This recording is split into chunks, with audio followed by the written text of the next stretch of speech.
You are born in the winter of 1485 in a fortified palace in Alcalá de Henares, not as a child, but as a political asset. You are Catalina, Infanta of Castile and Aragon, and your parents are a pair of ruthless visionaries we now remember as Ferdinand and Isabella. They are busy finishing a centuries-long war against the Moors and unifying their kingdom with the subtle instruments of marriage and the Inquisition. Your birth isn't celebrated with affection. It's audited. They look at you and don't see a daughter. They see a bargaining chip, a fleshy treaty to be shipped north to a perpetually damp island called England. Your fate isn't a curse, not exactly. It's more banal than that. It's a line item in a state budget. Your purpose is to be exported. You have an early memory, a moment of supposed connection to your future. A court painter unveils a portrait of a boy, Arthur, Prince of Wales. He is pale, with thin shoulders and the weary eyes of an old man. This is your destiny, this sickly-looking child in heavy furs. You are told to pray for his health, but what you are really praying for is the structural integrity of your own future. You were taught that love is irrelevant, that duty is the only genuine emotion, and that your womb is a diplomatic pouch that will one day carry the heir to two kingdoms. Your childhood ends before it can properly begin. At the age of 6, your transformation from a person into a queen in waiting accelerates. Your classroom is the cold, stone heart of the Spanish court, a place of silent austerity and suffocating piety.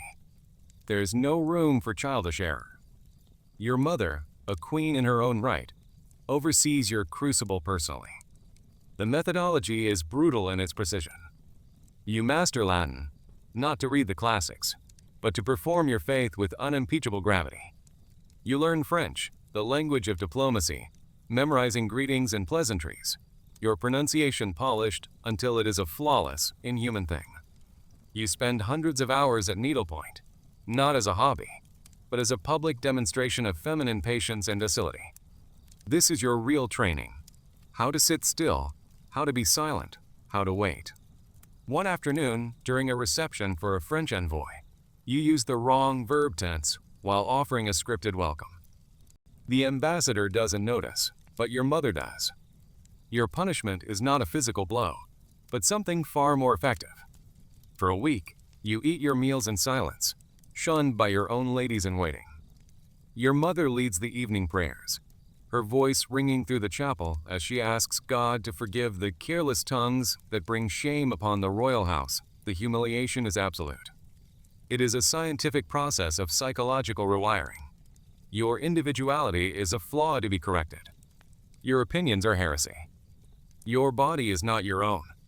It is a holy vessel, a tool for forging alliances, and its only meaningful purpose is to one day house a king's son. The myth, of course, is irresistible. You are to be Queen of England, a figure of storybook grace, draped in silks and jewels, the beloved consort to a powerful king. You imagine a life of gentle power, of courtly love, of purpose. And then you arrive. The reality is a slap of cold, wet air. England is a nation perpetually shrouded in mist and drizzle. The gilded lie evaporates the moment you step into your new home. The palaces, for all their tapestries, are drafty stone barns that smell of wood smoke, wet dogs, and centuries of unwashed humanity. You are told that bathing is a dangerous, continental eccentricity, an open invitation to the humors that bring sickness. So you wash your hands and face and hope the heavy perfumes mask the truth. Your diet is a relentless assault of roasted meats, thick bread, and weak ale, served from morning until night because the water can't be trusted. You dream of the oranges and olives of your childhood while you chew through yet another plate of greasy mutton. And then there's the fear. It hangs in the air, thicker than the ever-present fog. You learn a new term: the sweating sicknesses. It is a terrifyingly democratic plague that can take a perfectly healthy courtier at breakfast and have them in a shroud by supper. This isn't the life from the stories. This is a biological hell, a constant, low-grade battle for survival fought in a crown and a corset. For a brief, glorious moment, you achieve the impossible. You succeed. It is the new year 1511. After years of heartbreak, of stillbirths and phantom pregnancies and babies that live only for hours. You feel the final, convulsive agony of labor. The room is a furnace, every window and door sealed against deadly drafts, and it is crowded. Your ladies, the midwives, the physicians, a silent, suffocating sea of female faces, all watching your body, all waiting. The stakes are not merely personal. They are dynastic. The new Tudor line is fragile, and you, the barren Spanish princess, are its weakest point. Your husband, the young, athletic King Henry, needs a son to secure his throne. Your entire worth, your very safety, hangs on the outcome of this bloody, medieval ordeal. And then, it happens. A cry pierces the thick air. The midwife holds up a small, squirming body and announces the words that are music from heaven. It is a prince. The immediate aftermath is pure delirium. Church bells across London, across the whole of England, begin to ring and do not stop for days. Tournaments are held. Wine flows in the streets. Your husband is incandescent with joy. He showers you with jewels and praise. In that moment, you are no longer the disappointing foreign consort. You are the mother of England, the vessel of God's grace. You have performed the single, sacred task for which you were created. You are untouchable. You are, for now, a legend. But what is the substance of this legendary status? What is your life at the peak of your craft? You are the Queen of England, a celebrated icon, and your daily existence is a masterpiece of monotonous, soul-crushing routine. You rise before dawn for private mass in your cold chapel. Then the ritual of dressing begins. A team of ladies layering you in chemise, kirtle, gown, and hood, a heavy architecture of fabric and jewels that restricts your every breath. You preside over state meals, which are not meals but theatrical performances. You must sit, serene and silent, while your husband and his council gorge themselves and drunkenly debate matters of war and law, issues you are forbidden to have an opinion on. Your afternoons are spent with your ladies in waiting, your hands occupied with the endless, mindless task of needlepoint, creating enormous tapestries that will outlive you all. You are a living symbol of stability, and your life is a cage woven from ceremony. Your lack of autonomy is absolute. One evening, a visiting dignitary, new to the court, makes the error of asking your opinion on a border dispute with France. Before you can form a sentence, your husband laughs, a loud, booming sound that dismisses the very notion. The Queen, my dear ambassador, has a tender heart, not a head for maps, he says, patting your hand as if calming a nervous mare. The entire table smiles. In that moment, you are not a queen, not even a woman. You are a royal pet. You are reminded of your status by the very laws of the land you rule. You own nothing. The crown on your head is alone. The bed you sleep in belongs to your husband. Should he die, you are entitled only to your dower, a pension to live out your days quietly. You are a guest in your own life. And then comes the cruelest irony. You are given charge of the Queen's household, which includes the education of the young noblewomen sent to court. You must now become the architect of another's cage, teaching these bright, hopeful girls the same lessons in pious submission and silent obedience that were used to systematically dismantle you. The beginning of your end is not a thunderclap. It is a creeping, quiet sickness. The prince, your triumph, your shield, dies. He lives for only 52 days.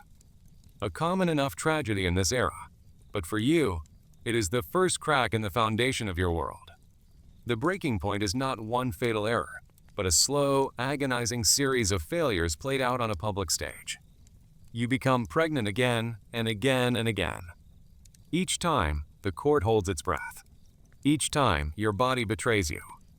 A miscarriage, a stillborn daughter, another son who lives for mere hours.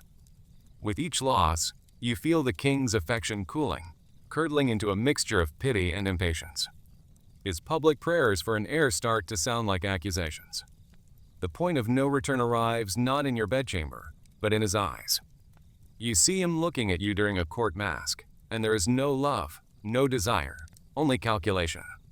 You have become a problem to be solved. and then you see where his gaze shifts. It lands on one of your own ladies-in-waiting, a Boleyn girl. Young, clever, with eyes as dark and sharp as obsidian. Her family is famously fertile. You watch him smile at her, a real smile, the kind he once reserved for you. And in that instant, you understand. The tragic turning point is not a mistake you made. It was your very biology. You are a barren field, and he is a farmer in desperate need of a harvest. The unraveling is swift and merciless, and the horror moves inward. Your court, once a reflection of your own glory, becomes a theater of your humiliation. The haunting begins with whispers in corridors that fall silent when you approach. Ladies who once fought for the honor of serving you now suddenly find reasons to be elsewhere, gravitating toward the light and laughter surrounding the Boleyn girl. You see her at a feast, wearing a necklace, a familiar necklace, one the king gave you years ago. The paranoia takes root. Every servant is a potential spy. Every confession to your priest a potential report for the king's minister, Cromwell. You are trapped. You try to fight, to appeal to law and scripture, but your protests are dismissed as the hysterics of a bitter, aging woman. So you turn to your only remaining anesthetic, a punishing, performative piety. You escalate your fasting, eating only enough to survive. Beneath your magnificent royal gowns, you wear a rough hair shirt, its constant scratching a welcome distraction from the agony in your soul. You spend hours on your knees on the cold stone floors of your chapel, praying until your body aches, begging God to explain your failure. But your devotion becomes your undoing. It makes you seem severe, foreign, a Spanish zealot clinging to a past everyone else is eager to erase. Your righteousness doesn't make you holy. It makes you a political inconvenience. Your own mind, once your most valuable asset, has become an inescapable prison of fear, humiliation, and righteous, impotent rage. After all the high drama, your end is an exercise in bureaucratic cruelty, an anticlimactic slide into obscurity. You are not afforded the dignity of a dramatic exit. You are simply discarded. The final setting is not a throne room but a series of damp, isolated manors in the English Midlands. Buckton, Fotheringhay, and finally Kimbleton Castle. A prison of cold stone and perpetual rain. You are stripped of your title. You are no longer queen, merely the Dowager Princess of Wales, a legal fiction designed to erase 20 years of your life. The inglorious cause of your final decline is not a swift executioner's blade, but the slow, methodical work of a broken heart, exacerbated by the English winter seeping into your bones. It's likely cancer, a wasting disease that consumes you from the inside out. Your final moments, in January of 1536, are a study in quiet pathos. You are surrounded by a handful of loyal ladies, forbidden by the king from seeing your only living child, Mary. With trembling hands, you dictate a last letter to my most dear Lord, King, and husband, begging him to be a good father to your daughter and asking for your servants to be paid. It is a letter of profound forgiveness and dignity to a man who declared you a non-person. You die in a cold room, hundreds of miles from the sun-drenched home of your youth, a political problem that has finally solved itself. Directly after your death, there is a quiet, efficient burial in Peterborough Abbey. You are interred not as a Queen of England, but as a Dowager Princess.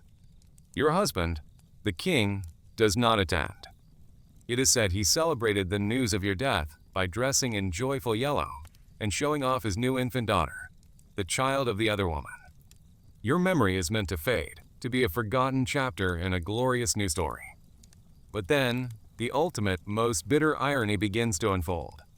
Time, the great recycler of narratives, gets to work. Centuries pass. The vicious, self-serving politics of your era fade into history, and your story is exhumed. But it is not your real story. Not the one of filth and fear and biological failure. No, you are remade. Your stubbornness becomes dignity. Your legalistic arguments become courage. Your miserable, lonely end becomes a tragedy. You are reborn as Catherine the Pious, Henry's great love, the noble, wronged first wife. Your life, a living hell of dynastic pressure and public humiliation, is flattened, sanitized, and sold as romantic entertainment in books and films. And that is the final, sobering statement on your existence. It proves the most cynical of truths, that for a woman like you, in a world like that, your mind, your spirit, your faith, and your suffering were ultimately meaningless. You were a vessel, a womb, a piece of statecraft. Your life was never your own, and in the end, even your story wasn't yours to keep. It was just a footnote, written in blood and tears, in the biography of a man who needed a son.